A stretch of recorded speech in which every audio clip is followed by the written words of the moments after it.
Bonjour à tous et bienvenue dans Blind Screen, l'émission où je porte un bonnet tout pourri et où on va parler de cinéma. Tout de suite, le sommaire. Et j'enlève ce bonnet ridicule. La dernière semaine de l'année nous offre du grand spectacle avec un film spatial, un biopic et un film d'animation qui font beaucoup parler d'eux. Nous retracerons l'actualité de la semaine tout en allant voir les résultats du box-office, puis nous conclurons avec la bande-annonce événement d'un des films les plus attendus de 2017. Nous le savons tous, la conquête spatiale est un rêve assez fou. Et le film d'aujourd'hui, Passengers, s'interroge sur les risques spatiaux. Car deux personnes vont se réveiller 90 ans trop tôt de leur hibernation pour se rendre sur notre planète. Et malgré leur attirance, ce réveil brutal ne sera pas leur seul problème, car ils vont devoir sauver tous les autres passagers encore endormis.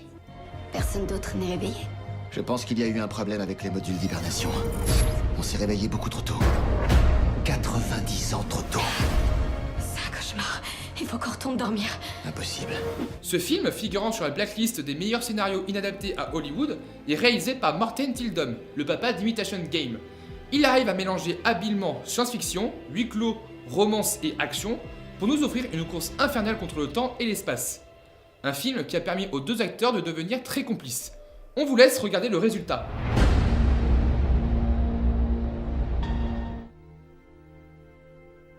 Cette semaine a été marquée par le décès de deux grandes actrices, Carrie Fisher et Claude Jansac.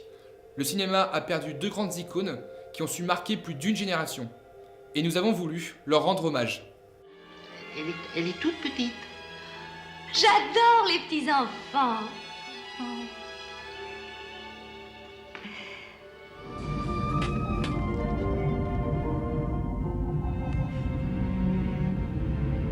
Too short for a stormtrooper.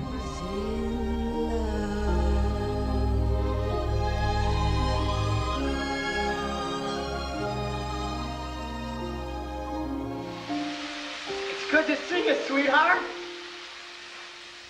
You contemptible pig. I remained celibate for you. Vous m'aviez pas demandé mon état civil? Depuis mon mariage, Madame Fraisse continue à me présenter sous mon nom de jeune fille, Caroline de Juillac. Snob comme elle est, la particule lui plaît. Ça avait de l'importance? Ah oui, ça m'a fait perdre quelques heures.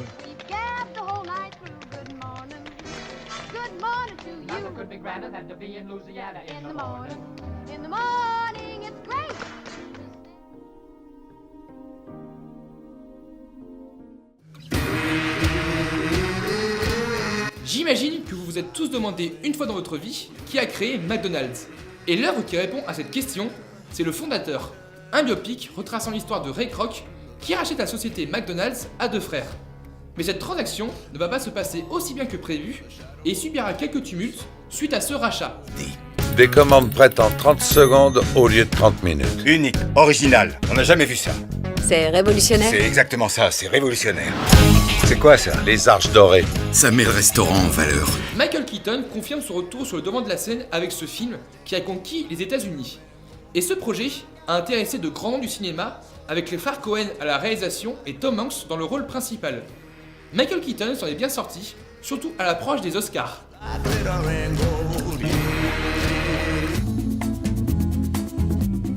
Et cette semaine, le box-office nous a encore offert du grand spectacle.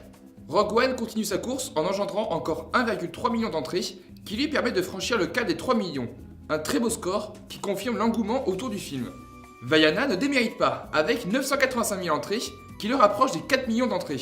Disney domine nettement cette fin d'année.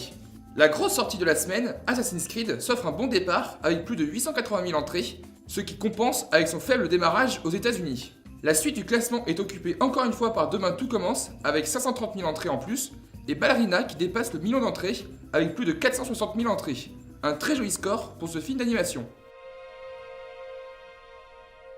Nous allons terminer avec le film qui bat tous les records au Japon, c'est Your Name. Ce film d'animation à la réalisation bluffante nous narre l'histoire d'un garçon et d'une fille qui semblent vivre la vie de l'autre. Mais est-ce un rêve ou la réalité? Ces deux ados vont essayer de se retrouver pour résoudre ce mystère. Je suis où? C'est vrai que j'ai l'impression d'avoir fait un drôle de rêve. Comme si j'avais vécu la vie de quelqu'un d'autre. C'est quoi? C'est la première fois qu'un film non produit par le studio Ghibli dépasse la barre des 10 milliards de recettes, tout en devançant les grosses productions de Disney et devenant ainsi le 5e plus gros succès au Japon. Vu le succès croissant et sa sortie internationale, on sent que ça va pas s'arrêter de sitôt. C'est un film poétique, bouleversant, à l'animation bluffante, qui ravira petits et grands. Foncez voir ce film. Quel est ton nom? Cette semaine, la rédaction a choisi de mettre en avant la suite d'un film culte. Vous aurez compris, on va parler de Blade Runner 2049. Cette suite du film culte de Ridley Scott nous présente son univers à travers une bande-annonce esthétiquement magnifique, à l'ambiance post-apo et fantasmagorique.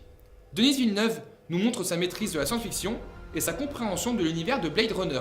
On a hâte de voir le résultat. Je vous dis à la semaine prochaine pour une nouvelle émission et je vous souhaite de très bonnes fêtes de fin d'année. Je faisais ton boulot autrefois.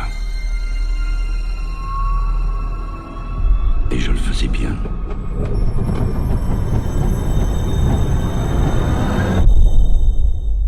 C'était plus simple à cette époque.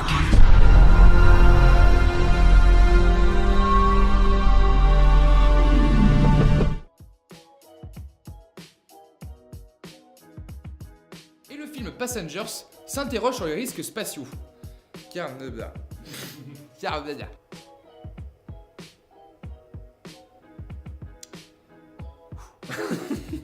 C'est pas trop mal. Nous montre son univers à travers une bande-annonce. Ah